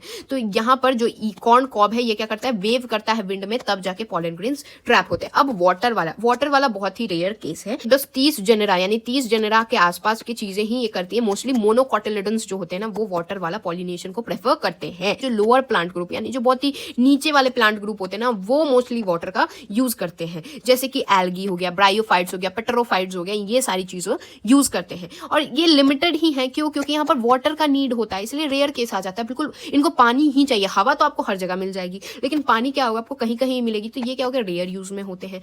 एक बात यहाँ याद रखने वाली, यहाँ ये पॉइंट पॉइंट है कि सारे एक्वाटिक प्लांट वो वाटर पॉलिनेशन के लिए नहीं जाते हैं। तो आपको ऐसा लग रहा होगा कि सारे जितने एक्वाटिक प्लांट है वो तो वाटर पॉलिनेशन करते होंगे, नहीं, सारे एक्वाटिक प्लांट वाटर पॉलिनेशन नहीं करते। सबसे पहले तो पानी से चीजों को ट्रांसपोर्ट कराना है। सोचिए पेपर, गलती से अगर पेपर पे पानी गिर जाता है, वो पेपर क्या हो जाता है, पूरा चिथरी चिथरी हो जाता है। यहाँ पर जो हमारा पॉलन ग्रेन है, हमें उसे बर्बाद तो करना नहीं है। जो वाटर से होते हैं ना पॉलन ग्रेन ट्रांसफर, उनके ऊपर एक कवरिंग होती है जिसको बोलते हैं मुसेलेजिनियस कवर। ये मुसेलेजिनियस कवर जो होता है वो पानी से गीला होने से, यानी कि पॉलन ग्रेन गीला ना हो जाए, इससे प्रोटेक्ट करता है। एक कवर होती है वाटर वाले के लिए। अब जो आप ये वाला पैराग्राफ देख रहे हैं ना, ये वाला पैराग्राफ बहुत आसान है, बस मैं इसको डिटेल में आपको बताना चाहती हूँ, इसलिए मैं यहाँ नोट्स लाई हूँ। तो देखिए, सी ग्रास जिसको जूस्टेरा बोलते हैं, ये क्या है, मैराइन सी ग्रास होते हैं। ये सबमर्ज होते हैं, यानी पानी के अंदर होते हैं, यानी बाहर नहीं होते हैं। तो इनका पॉलन ग्रेन कैसे ट्रांसफर होगा, पानी के अंदर ही ट्रांसफर होगा। तो पानी के अंदर ट्रांसफर करने के लिए ये एक लॉन्ग रबर लाइक ऐसा पॉलन ग्रेन होता है, जो कि इस तरीके से बिल्कुल लंबा सा रबर की तरह होता है, जो कि पानी के अंदर ही ट्रांसफर होता है। किसमें, सी ग्रास, जूस्टेरा में होता है, जो कि मैराइन सी ग्रास होता है। क्यों, क्योंकि पानी के अंदर है, बाहर कैसे आएगा। फिर देखिए, वेलिसर्निया या फिर जो हाइड्रिला होता है, ये क्या होते हैं, फ्रेश वाटर में पाए जाते हैं। इनमें क्या होता है, फीमेल फ्लावर का लॉन्ग स्टॉक होता है। तो ये फीमेल फ्लावर है, इसका लॉन्ग स्टॉक है, और ये किस पे है, सरफेस ऑफ वाटर पे है। तो जो एंथर से पॉलन ग्रेन निकलता है, वो पानी पे फ्लोट करते करते पहुंचता है हम अपनी फीमेल के पास। तो वेलिसेनेरिया में क्या होता है, फीमेल का लॉन्ग स्टॉक होता है जो पानी के ऊपर होता है। तो क्या होता है, फ्लोट करके पॉलन ग्रेन पहुंचते हैं, यानी पैसिवली वाटर करंट्स के थ्रू पहुंचते हैं। फिर जैसे वाटर हाइकिंथ और वाटर लिली वगैरह क्या होते हैं, ये पानी पे ही फ्लोट करते हैं। तो ये क्या होता है कि यहाँ पर वाटर पॉलिनेशन नहीं होगा। आप खुद सोचिए, जो पॉलन ग्रेन होगा वो यहाँ गिर जाएगा, यहाँ गिर के इस तरीके से आएगा, तो भाई यहाँ तक कैसे पहुंचेगा, ये क्या कूद के यहाँ पहुंचेगा। तो ये क्या होते हैं, ये वाटर पॉलिनेशन नहीं करते। इसीलिए सारे एक्वाटिक प्लांट्स वाटर पॉलिनेशन नहीं करते हैं। जो सरफेस पे होंगे वो क्या करेंगे, इंसेक्ट या विंड से पॉलिनेशन करेंगे, यानी कि यहाँ से इंसेक्ट या कोई विंड, हवा आके पॉलन ग्रेन गिरा दे, या फिर कोई और एंथर का आके पॉलन ग्रेन गिर जाए, यानी कि इसमें पॉलिनेटर एजेंट की जरूरत पड़ेगी। अब देखिए, एनिमल्स की बात करते हैं। तो एनिमल्स कैसे पॉलिनेट कराते हैं, तो मेजॉरिटी में एनिमल्स ही पॉलिनेट कराते हैं। जैसे बीज, बटरफ्लाइज, फ्लाइज जो होते हैं, बीटल्स, वॉस्प्स, एंड्स हो गए, मॉथ हो गए, बर्ड्स हो गए जैसे सन बर्ड्स, और जो हमिंग बर्ड्स छोटी छोटी होती हैं, बैट्स हो गए, इनके सरफेस पे क्या होता है, पॉलन ग्रेन स्टिक हो जाता है, जिससे ये ट्रांसपोर्ट कराते हैं। इनमें से जो बीज होते हैं वो मोस्ट डोमिनेंट होते हैं। क्यों, क्योंकि बीज का काम क्या होता है, नेक्टर, यानी कि शहद लेने जाती है। तो फूल फूल घूमती रहती है, तो फूल फूल घूमने के कारण क्या होता है, एक फूल से चीजें उठा के दूसरे फूल पे डाल देती है। कुछ इनमें जानवर भी होते हैं, अभी तक तो जितने इंसेक्ट्स आपने जाने, कुछ जानवर भी होते हैं जैसे प्राइमेट्स, लेमूर्स होते हैं, आर्बोडियल एनिमल्स वो होते हैं जो पेड़ों पे रहते हैं, तो जैसे रोडेंट्स, जैसे बंदर वगैरह होते हैं ना, उनको। और रेप्टाइल जैसे गेको लिजार्ड हो गया, गार्डन लिजार्ड हो गए, ये भी हेल्प करते हैं पॉलिनेशन में। ठीक है, कि यहाँ पर देखिए एनिमल्स के यूज से पॉलिनेशन हो रहा है, तो बदले में एनिमल को भी कुछ चाहिए ना। ऐसे ही थोड़ी बेफालतू का एनिमल आपके ऊपर आके बैठेगा, कुछ आप उसको देंगे तभी बदले में वो आपको पॉलिनेशन कराएगा। तो इसके लिए प्लांट जो है वो अडेप्ट होते हैं। कैसे अडेप्ट होते हैं, देखिए, फ्लावर्स जो होते हैं वो बड़े होते हैं, कलरफुल होते हैं, फ्रेग्नेंट, यानी इसमें खुशबू आती है, और रिच इन नेक्टर, यानी कि शहद होता है। तो इससे कौन अट्रैक्ट हो जाएगा, बी अट्रैक्ट हो जाएगी। अट्रैक्ट करने के लिए क्या होंगे, ये खुद को अडेप्ट कर ले रहे हैं। लेकिन जब फ्लावर जो है वो छोटे होते हैं, अगर छोटे फ्लावर है तो ये क्या करेंगे ना, क्लस्टर्स में प्रेजेंट होंगे, यानी इनको पता है कि हम छोटे हैं, तो हम क्या करेंगे ना, साथ साथ आ जाएंगे। जब साथ साथ आएंगे तो छोटे छोटी चीज भी जब साथ आती है तो आपको बड़ा दिखने लगेगा। तो इससे आपको फूल कॉन्स्पीशियस यानी खूब बड़ा दिखेगा, जबकि है वो छोटे छोटे फ्लावर्स। तो इससे क्या होगा, अट्रैक्ट करेगा फ्लावर्स, किसको, फ्लावर्स अपनी कलर्स से, फ्रेग्रेंस से तितलियों को अट्रैक्ट करेगा, बीज को अट्रैक्ट करेगा। जैसे फ्लाइज और बीटल्स होती हैं, क्या है, गंदे जीव होते हैं, ये सुगंध के पास तो जाना पसंद नहीं करते हैं। तो इनके लिए क्या होगा, फॉल ऑर्डर डालेंगे, यानी कि फूल अपने में गंदी बदबू डाल लेगा, जिससे कि फ्लाइज और बीटल आए। यानी जो अच्छे लोग हैं, अच्छे लोग के लिए अच्छी नीयत, यानी कलरफुल, फ्रेग्नेंट और शहद रखेगा, रिच इन नेक्टर होगा, तब पास आएंगे। और गंदे लोगों के लिए गंदी चीजें रखेगा, जैसे फ्लाइज और बीटल्स आएंगे तो उनके लिए गंदी स्मेल रखेगा ताकि वो अट्रैक्ट हो पाए। तो इनको रिवॉर्ड तो कुछ चाहिए ना, कुछ आपके लिए ये पॉलिनेट करा के दे रहा है। आपके एक फ्लावर से दूसरे फ्लावर, आप बोल रहे हैं हम मूवमेंट नहीं करेंगे, आपका पोलन ग्रेन पहुंचा दे रहा है, तो बदले में तो कुछ दीजिएगा। तो क्या देता है, नेक्टर, फूल देता है उसको, और पोलन देता है। यहाँ पर क्या होता है, पोलन ग्रेन की कोटिंग हो जाती है, यानी इनके बॉडी पे, जैसे ये तितली है कोई, तो तितली के बॉडी पे पोलन ग्रेन की कोटिंग, यानी कि ऐसे ऐसे चिपक जाएगी। और जब चिपकना है तो चिपकने के लिए क्या होगा, स्टिकी चीजें होनी चाहिए। तो ये क्या करते हैं, जो पोलन ग्रेन्स इस बार प्रोड्यूस होते हैं वो क्या होते हैं, स्टिकी होते हैं, तो चिपक जाते हैं, और फिर बाद में ये जाके स्टिग्मा से कांटेक्ट कर लेगी। तो स्पेशल स्पीशीज फ्लोरल रिवॉर्ड्स, कुछ ऐसे भी स्पीशीज होते हैं जो कि फ्लोरल रिवॉर्ड में एक तो शहद दे देते हैं या फिर पोलन दे देते हैं, लेकिन कुछ उनमें क्या होते हैं, कुछ सेफ प्लेस, उनको अंडे ले करने के सेफ प्लेसेस देते हैं, वो भी एक तरीके से गिफ्ट देते हैं। जैसे टॉलेस्ट फ्लावर एमोर्फोफेलस जो होता है वो 6 फीट लंबा होता है। जैसे मॉथ, यानी कि जो मॉथ आपने देखा होगा, सिल्क वाला जो मॉथ होता है, और जो प्लांट प्लांट यूका होता है, ये दोनों क्या करते हैं, ये इनकी लाइफ साइकिल कंप्लीटली एक दूसरे पे ही डिपेंडेंट होती है, जहां पर जो मोथ है वो एग्स कहाँ ले करता है, ओवरी के अंदर, इसके यूका के ओवरी के अंदर ले कर देता है और फिर इन रिटर्न यूका फ्लावर्स को पॉलिनेट करा देता है। तो यहाँ पर जब लार्वा जो होते हैं वो बाहर आ जाते हैं, जैसे ही सीड का डेवलपमेंट होने लगता है, तो ये क्या हो रहा है, मॉथ और यूका का भाई लाइफ साइकिल एक दूसरे के से चलता है। तो ये इस तरीके से सबका साथ सबका विकास करते हैं। इसमें एक पॉइंट इंपॉर्टेंट है जो कि गिवन है कि वाटर और विंड पॉलिनेटेड जो फ्लावर्स होते हैं वो कलरफुल नहीं होते हैं और प्रोड्यूस भी नहीं करते नेक्टर को। क्यों? क्योंकि इनको तो जरूरत होती ही नहीं है किसी से पॉलिनेट कराने की। इसलिए बदले में वाटर और विंड में पॉलिनेटेड जो फ्लावर्स होते हैं वो कलरफुल भी नहीं होते और नेक्टर भी नहीं प्रोड्यूस करते, क्योंकि इनको किसी चीज को रिवॉर्ड ही नहीं देना रहता है। आउटब्रीडिंग डिवाइसेस को जानने के लिए देखिए, एक होता है मोनोशियस प्लांट और एक होता है डायोसी प्लांट। मोनोशियस क्या होते हैं, जैसे कैस्टर मेज, इसमें क्या होता है, मेल और फीमेल दोनों सेम प्लांट में होता है, यानी कि एक ऐसा प्लांट होता है जिसमें मेल और फीमेल दोनों एक ही में है। और डायोसी में क्या होगा, जैसे पपाया, उसमें मेल डिफरेंट बनता है, फीमेल डिफरेंट बनती है, यानी कि ये पपाया का ही प्लांट है लेकिन ये मेल डिफरेंट है और ये फीमेल डिफरेंट है। होता है मेजोरिटी जो प्लांट्स होते हैं प्रोड्यूस करते हैं हर्माफ्रोडाइट फ्लावर्स और पॉलन ग्रेन्स जो होते हैं वो कांटेक्ट विद स्टिग्मा आने के चांसेस होते हैं सेम फ्लावर के। क्या होते हैं कि अगर सेम ही एक ही प्लांट पे मेल भी है और फीमेल भी है तो चांसेस ज्यादा हो जाते हैं कि एक ही फ्लावर का क्या हो जाए, ऑटोगैमी हो जाए। तो यहाँ पर कॉन्टिन्यूअस अगर सेल्फ पॉलिनेशन ही होता रहेगा तो इससे क्या होगा, इंटरब्रीडिंग डिप्रेशन आ जाएगा। और इसी तरीके से बार बार स्टिग्मा और जो पॉलन ग्रेन्स हैं वो बार बार एक ही प्लांट वाले एक दूसरे के कॉन्टैक्ट में आते गए तो इससे कॉन्टिन्यूअस सेल्फ पॉलिनेशन होगा जिससे इंटरब्रीडिंग डिप्रेशन आने लगेगा।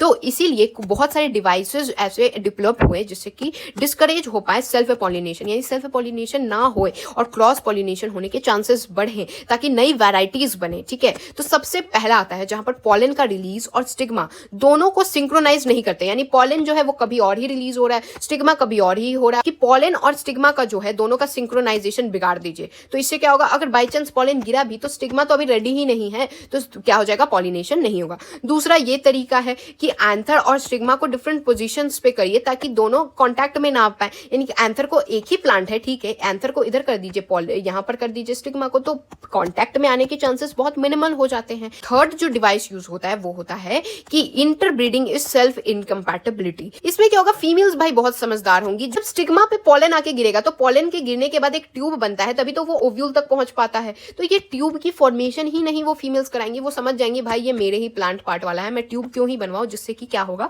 पॉलन ग्रोथ, ट्यूब का जो ग्रोथ होगा वो नहीं होगा, इनहिबिट करेंगी।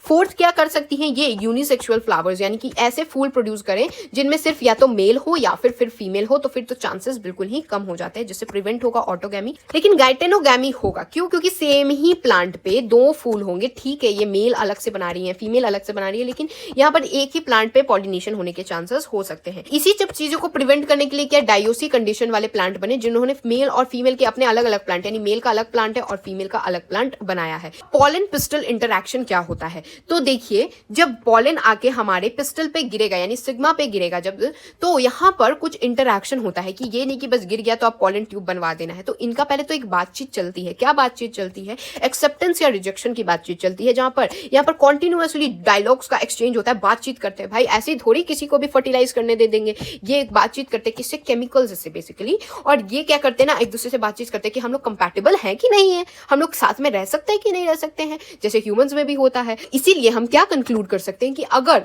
पॉलन का ट्रांसफर हो गया, ठीक है, पॉलन स्टिग्मा पे गिर भी गया, फिर भी यहाँ पर जब तक कंपैटिबल चीजें नहीं होंगी, जब तक वो एक दूसरे के साथ घुलने मिलने को तैयार नहीं होंगे, तब तक यहाँ पॉलन ट्यूब की फॉर्मेशन नहीं होगी। यानी कि अगर रॉन्ग टाइप, यानी कि अगर रेड फ्लैग बंदा आ गया तो ये बोलेगी नहीं भाई मैं तुम्हारे साथ नहीं रह सकती हूँ, कि दूसरे स्पीशीज का रेड फ्लैग बंदा आ गया तब भी ये नहीं चुनेगी। और अगर प्लांट सेल्फ इनकम्पैटिबल है और अगर सेम प्लांट का रेड फ्लैग बंदा आ गया तो ये भी फिर भी नहीं चुनेगी। तो इनके पास, फीमेल्स के पास बहुत ही अच्छी रिकॉग्नाइजिंग एबिलिटी होती है, जो एबिलिटी रिकॉग्नाइज कर लेती है कि भाई ये मेरा मेल है, इसी से मुझे कंपैटिबिलिटी चुननी है। पिस्टल्स जो होती हैं वो एक्सेप्ट करती हैं पॉलन और फिर पोस्ट पॉलिनेशन इवेंट्स जो भी हम आगे पढ़ेंगे उनको प्रमोट करती हैं। तो रॉन्ग टाइप को क्या होता है, पिस्टल रिजेक्ट कर देती हैं और बोलती हैं अब मैं स्टाइल में ये जो पॉलन ट्यूब की ग्रोथ है वो नहीं करवाऊंगी, अगर राइट टाइप आएगा तभी होगा। तो ये एक्सेप्टेंस और रिजेक्शन का ही तो गेम है।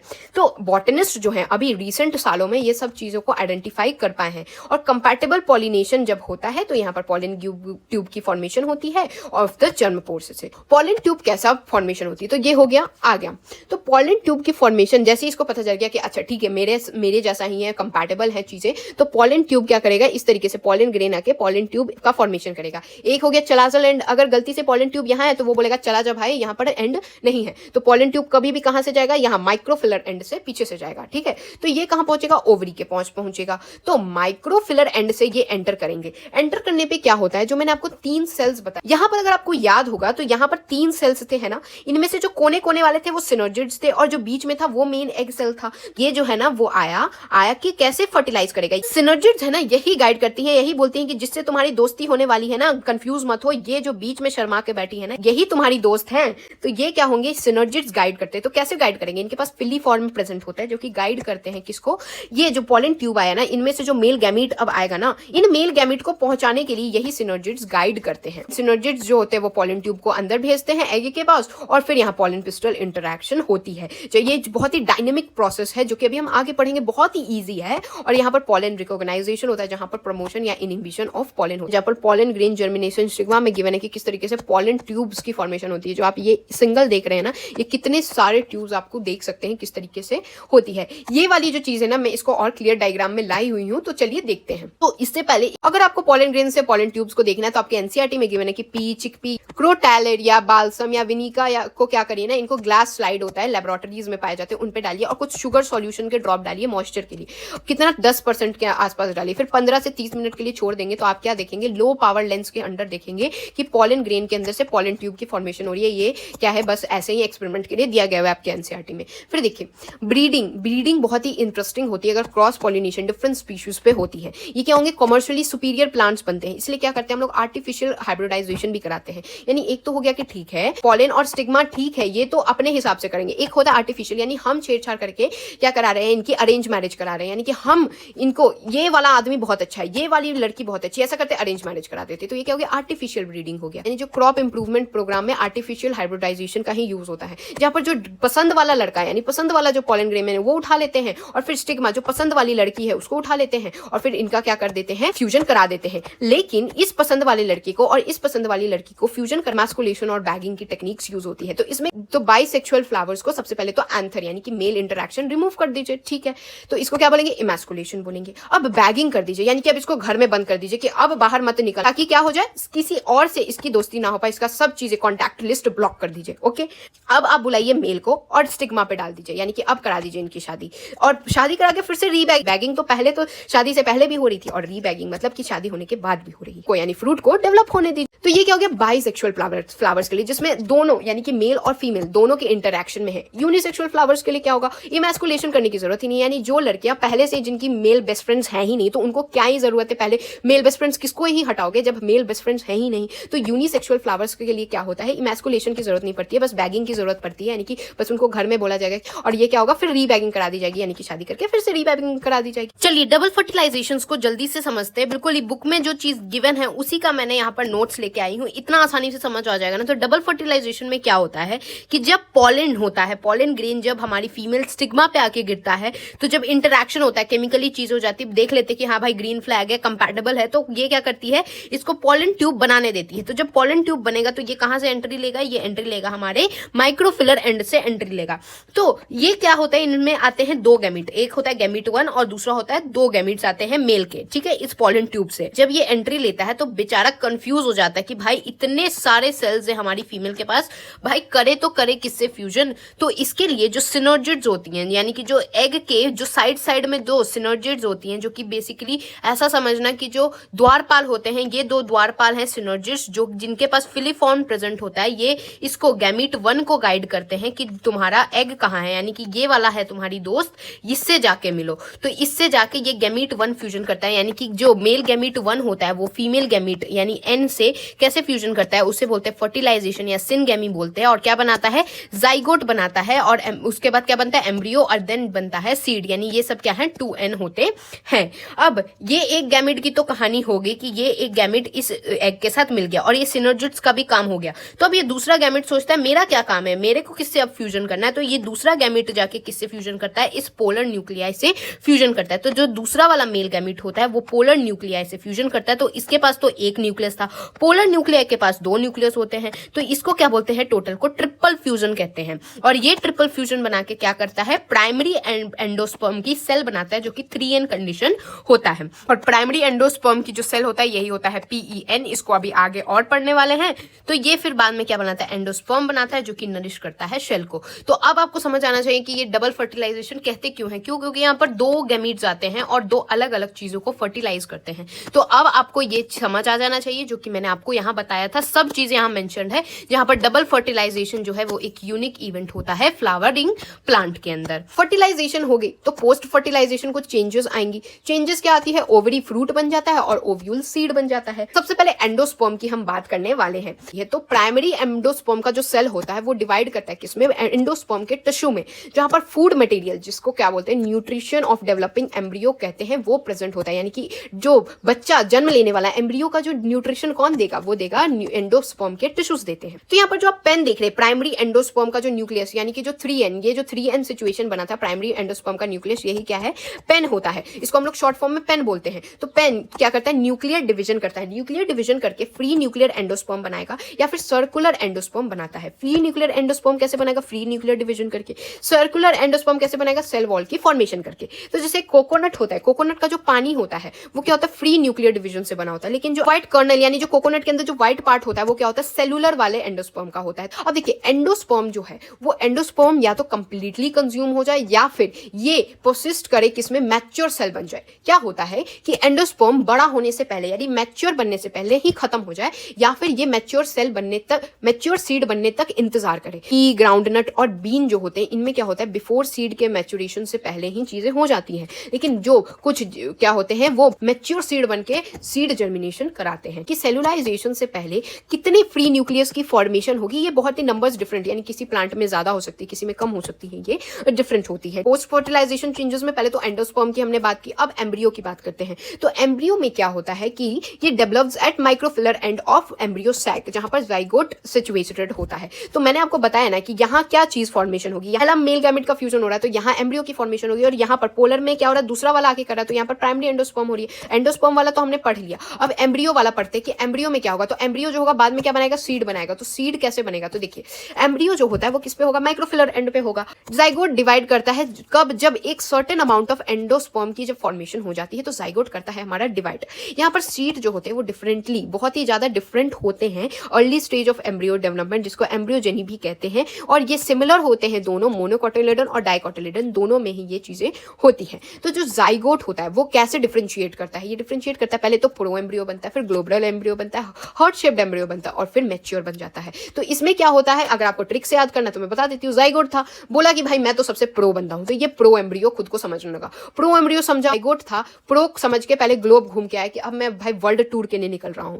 फिर जब ये वर्ल्ड टूर निकला तो इसका दिल टूटा भाई, हार्ट शेप्ड एम्ब्रियो आया, और जैसे ही इसका दिल टूटा तो ये मैच्योर बन गया। तो ये है हमारा जाइगोट किस तरीके से होता है, ये यहाँ पर ही है कि जाइगोट किस तरीके से गिव राइज करता है। अब देखिए, ये वाला पार्ट जो है ना, इसको मैंने बहुत ही अच्छी तरीके से यहाँ समझा रखा है। तो देखिए, एम्ब्रियो क्या होते हैं? एक डाइकॉट होते हैं, एक मोनोकॉट। डाई मतलब दो कॉटिलेडन, यानी दो कॉटिलेडन प्रेजेंट है। ये क्या होते हैं ना, ये दो कॉटिलेडन है, और इसके बीच में क्या है? एम्ब्रियोनल एक्सिस होता है। और मोनोकॉट में क्या होता है? मोनोकॉट में एक ही कॉटिलेडन होता है, और इस एक कॉटिलेडन को हम लोग बोलते हैं स्कूटेलम कहते हैं। तो डाइकॉट में क्या होगा? ये दो जो कॉटिलेडन्स हैं इनके बीच में प्रेजेंट होता है एम्ब्रियोनल एक्सिस। लेकिन एक जो होगा जिस उसमें क्या होता है कि एम्ब्रियोनल एक्सिस लेटरली प्रेजेंट होता है, यानी साइड में प्रेजेंट होता है। ठीक है, तो अगर आप डाइकॉट में देखेंगे तो जो ऊपर वाला होता है उसको एपिकॉटल जो अपर होता है, और नीचे वाले को हाइपोकॉटल जिसको जो डाउनवर्ड्स होता है। तो जो ऊपर वाला होता है दैट इज एपिकॉटल होता है, उसको क्या होता है? वो पिन्यूल यानी शूट, यानी ऊपर वाला पार्ट बनाएगा, शूट सिस्टम बनाता है, और नीचे वाला जो हाइपोकॉटल होता है, हाइपोकॉटल रेडिकल यानी रूट बनाता है, यानी नीचे वाला रूट्स का जो फॉर्मेशन होगा इससे होता है। तो शूट का जो कवर होता है उसको कॉटिफिटाइल बोलते हैं, और जो कवर होता है रूट का उसको कोलेरिजा कहते हैं। तो ये हो गया एपिकॉटल और ये हो गया हाइपोकॉटल, जो यहाँ पर आपको गिवन था कि क्या क्या है, इनके कवर्स भी मैंने आपको बता दिए हैं। देखिए, सीड की अब फाइनली बात करते हैं, सीड कैसे फॉर्मेशन होगी। तो ये वाला पार्ट ना बिल्कुल ही आसानी से समझने के लिए मैं ये लेके आई हूँ। तो सीड जो है वो फाइनल प्रोडक्ट होता है सेक्सुअल रिप्रोडक्शन का, यानी कि जो 30 मिनट से हम लोग पढ़ रहे हैं सेक्सुअल रिप्रोडक्शन इन प्लांट्स, इसका फाइनल प्रोडक्ट जो निकला वो फल क्या है? वो फल है हमारा सीड। सीड किसमें होगा? फ्रूट के अंदर होता है। तो सीड के ऊपर एक तो सीड कोट होती है, कॉटिलेडन होता है, और एम्ब्रियो सैक होती है। तो कॉटिलेडन क्या होता है? एक थिक स्वेलन कोई चीज है, थिक चीज है, तो उसमें क्या होगा? खाने की चीज होगी। तो थिक स्वेलन फूड रिजर्व होता है, जैसे लेग्यूम्स में होता है। ठीक है, तो सीड दो तरीके होते हैं, एक होते हैं नॉन एल्ब्यूमिनस सीड, एक होता है एल्ब्यूमिनस सीड। नॉन एल्ब्यूमिनस में क्या होता है? एंडोस्पर्म प्रेजेंट नहीं होता। एल्ब्यूमिनस में क्या होता है? एंडोस्पर्म प्रेजेंट होता है। तो नॉन एल्ब्यूमिनस में क्या होगा? जैसे कि पी, ग्राउंडनट वगैरह में, और एल्ब्यूमिनस में क्या होगा? एंडोस्पर्म प्रेजेंट होगा, जैसे वीट, मेज, बार्ली, कैस्टर में प्रेजेंट होता है। तो अगर न्यूक्लियस प्रेजेंट रहता है तो उसको हम लोग पेरिस्पर्म कहते हैं। और जैसे कि ब्लैक पेपर, बीट वगैरह में न्यूक्लियस प्रेजेंट रहता है। अगर आप ओव्यूल देखे होंगे तो ओव्यूल में तो इंटीग्यूमेंट्स होती है ना, एक कोट मैंने आपको बताया था होती है। कोट एक जगह प्रेजेंट नहीं होती, वो एक जगह क्या होती है, माइक्रोफिलर एंड होती है, ताकि क्या हो, पोलन जो ट्यूब होता है उसका अंदर एंट्री हो पाए। तो यहाँ सीड जो होता है, जब ये ओव्यूल ही बाद में बन के सीड बनाता है, तो सीड में भी क्या होगा, एक तो कोट प्रेजेंट होगी, यानी इंटीग्यूमेंट्स जो होते हैं वो कोट बन जाते हैं। और ये जो माइक्रोफिलर एंड ओव्यूल में प्रेजेंट होता है, यहाँ पर सीड में क्या प्रेजेंट होगा, एक गड्ढा यानी पोर प्रेजेंट होगा, जो ऑक्सीजन और पानी का ट्रांसपोर्ट के लिए काम आएगा। तो ओव्यूल ही तो बेसिकली सीड बना रहे, तो इनके कपड़ों का नाम अब अलग हो जाता है, सीड कोट हो जाता है। और जो ओव्यूल में माइक्रोफाइल था, अब वो पोर बन गया है, किसके लिए, ऑक्सीजन और पानी के ट्रांसपोर्ट के लिए। ये क्या करते हैं, ड्राइव करते हैं और बस 10 से 15% मॉइस्ट बाय मास रखते हैं। अब मेटाबॉलिज्म ऑफ सीड डिक्रीज हो जाता है, यानी कि क्या होता है, आपको पता है ना कि सीड से ही प्लांट उगता है। तो मेटाबॉलिज्म यानी सीड का जो मेटाबॉलिज्म होता है वो इनएक्टिव स्टेट में यानी डॉर्मेंसी में चला जाता है, जब उसको अनफेवरेबल कंडीशन मिलती है, यानी कि पानी नहीं मिलता है या ऑक्सीजन नहीं मिलती है, टेम्परेचर नहीं मिलती, तो ये इनएक्टिव हो जाता है। पूरी अच्छा फेवरेबल कंडीशन रहता है, तो इनके पास एडिक्वेट मॉइस्चर है, पानी है, ऑक्सीजन है, टेम्परेचर है, तो ये क्या कर जाते हैं, जर्मिनेट कर जाते हैं, यानी उग जाते हैं। तो ओवरी जो है वो फ्रूट में बनता है। फ्रूट क्या होता है, ट्रू फ्रूट होता है। और जो ओवरी का वॉल होता है वो क्या होता है, फ्रूट का वॉल होता है, जिसको हम लोग पेरिकार्प बोलते हैं। कभी कभी क्या होता है ना, फ्रूट जो है वो थैलेमस से बन जाता है। हमको क्या पता है फ्रूट किससे बनना चाहिए, ओवरी से बनना चाहिए, लेकिन कभी कभी थैलेमस क्या होता है, जिससे ये फूल अटैच होता है ना, इस पार्ट से फ्रूट बन जाता है, जैसे कि एप्पल, स्ट्रॉबेरी और कैशियो। तो ये क्या हो गया, फॉल्स फ्रूट हो गया, यानी फ्रूट बनना तो ओवरी से चाहिए था, लेकिन यहाँ क्या बन रहा है, थैलेमस से बन रहा है, तो ये होता है फॉल्स फ्रूट। और जो फ्रूट बिना फर्टिलाइजेशन के जनरेट होते हैं, यानी कि अभी तक हम जितना प्रोसेस पढ़ रहे थे, इतना मेहनत किया, कुछ जो होते हैं वो बिल्कुल ही भाई सिग्मा मेल होते हैं, वो बोलते हैं पार्थेनोकार्पिक फ्रूट हूं मैं, मेरे को भाई कोई फर्टिलाइजेशन की जरूरत नहीं है, I don't need a female. और फीमेल बोलती है I am a feminist, I don't need a male. तो ये क्या करते हैं, बिना फर्टिलाइजेशन के ही फ्रूट बना देते हैं, यानी पार्थेनोकार्पिक फ्रूट बनाते हैं। तो पार्थेनोकार्पिक फ्रूट है तो उसमें सीड कहां से आएगा, तो इसीलिए ये जो पार्थेनोकार्पिक फूड होते हैं फ्रूट, उनमें सीड नहीं होता है, जैसे बनाना में सीड देगा नहीं होता है। तो पार्थेनोकार्पिक फ्रूट जो होता है, इन्हीं का यूज एप्लीकेशन आजकल ग्रोथ हार्मोन, सीडलेस फ्रूट्स वगैरह बनाने में होता है। सीड कुछ एडवांटेजेस देते हैं एंजियोस्पर्म्स को, ऐसे ही नहीं सीड बन रहे, कुछ तो एडवांटेजेस होंगे, जैसे कि प्रोसेस सच एज पॉलिनेशन और फर्टिलाइजेशन में ये इंडिपेंडेंट ऑफ वाटर होते हैं, इसीलिए सीड को बेटर एडेप्टिव स्ट्रेटजीज इसने अपनाई है ताकि ये डिस्पर्स हो पाए, यानी एक जगह से दूसरी जगह पहुंच पाए, कॉलोनाइज कर पाए दूसरी जगह पे। सबसे पहले तो उनके पास सफिशिएंट खाना होता है, यानी एक जगह से अगर किसी ने जर्नी शुरू किया तो पहले खाने की कमी नहीं होनी चाहिए। ये जो खाना होता है ये छोटे बच्चों के लिए, यानी कि जो सीडलिंग्स होती है ना, उनके लिए बचा के रखते हैं,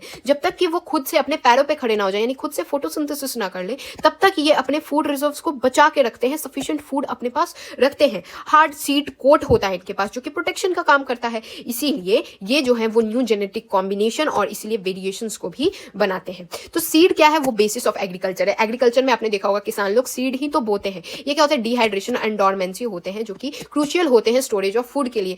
एक बार अगर किसी फार्मर ने सीड ले लिया तो वो क्या करेंगे, क्रॉप साल ब साल उगाते रहेंगे, जब तक उसको अच्छा क्लाइमेट वगैरह नहीं मिलता, ये नहीं उगता है, तो ये स्टोर में रख सकते हैं सीड को, जैसे सीड बैंक्स भी रखे जाते हैं। तो सीड कब तक जिंदा रहेंगे ये बहुत ही डिफरेंटली वेरी करता है। जैसे कि कुछ जो होते हैं वो विद इन कुछ महीने ही जिंदा रहते हैं, कुछ जो होते हैं वो सालों तक जिंदा होते हैं, और कुछ तो 100 सालों तक जिंदा होते हैं। अब आप बोलेंगे कि बस ऐसे ही फेंक रहे हैं क्या, नहीं, यहाँ पर एक ओल्डेस्ट लुपिनस जो आर्टिकस के जो एक्सकेवेटेड, यानी कि जब खुदाई की गई थी कहां पर, आर्टिक तुंद्रा के अंदर, तो वहां पर एक सीड मिला जो कि 10,000 साल से डॉर्मेंसी में गया हुआ है, यानी इंतजार कर रहा है कि कब मुझे फेवरेबल कंडीशन मिले तो मैं जर्मिनेट करूं। अभी रिसेंटली रिकॉर्ड की बात की जाए तो 2000 साल ओल्ड वाइबल सीड जो डेट पाम का था वो मिला है। खुदाई चल रही थी कहां, किंग हॉर्ड्स प्लेस पे, कहां डेड सी के जो पास में है, वहां पर खुदाई में ये डेट पाम का 2000 साल पुराना वायबल सीड मिला, यानी जिंदा सीड मिला, यानी जो सीड की वायबिलिटी होती है वो सालों तक जिंदा हो सकती है। ये डिफरेंटली होती है हर प्लांट के लिए,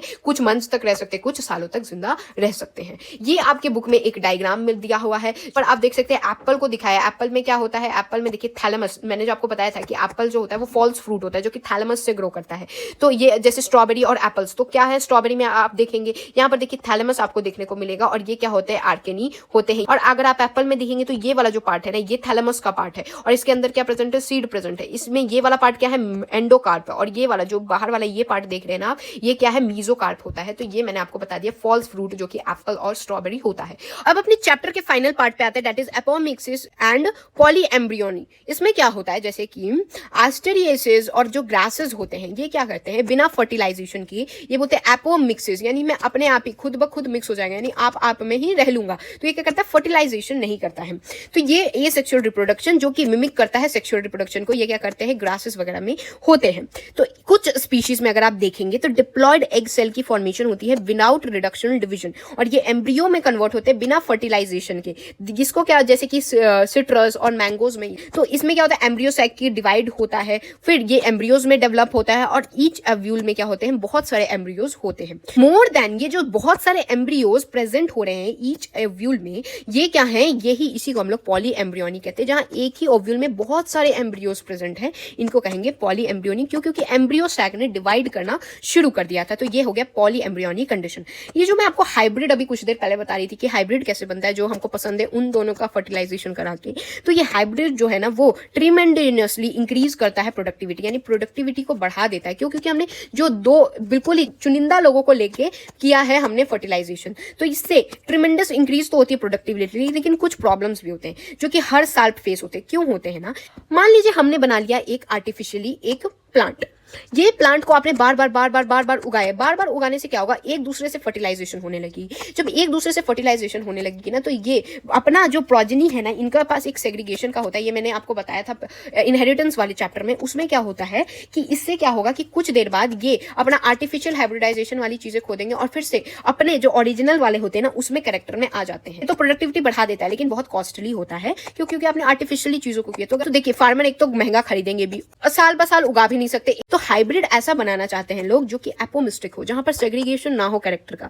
जो कि अगर आप एक ही सीड को एक बार खरीद लिया और बार बार कीप ऑन अगर आप यूज करते गए ना, तो फिर भी ईयर आफ्टर ईयर वो ये नहीं कि अपना कैरेक्टर भूल जाएगा। तो ये क्या होता है, इंपॉर्टेंस होता है एपोमिस्टिक का हाइब्रिड सीड इंडस्ट्री में, जो कि अभी लेबोरेटरीज में दुनिया में ये सब चीजों का एक्सपेरिमेंट चल रहा है कि जेनेटिक्स एपोमिस्टिक जो खुद ब खुद बोलते हैं फर्टिलाइजेशन कर लेंगे, वो क्या कर रहे हैं, वो ट्रांसफर कर रहे हैं किसमें, एपोमिस्टिक जीन्स हाइब्रिड वेराइटीज में। तो this was this chapter, I hope you guys understood. तो meet you guys in the next video, तब तक के लिए thanks for watching and don't forget like share and subscribe to my channel. जय हिंद।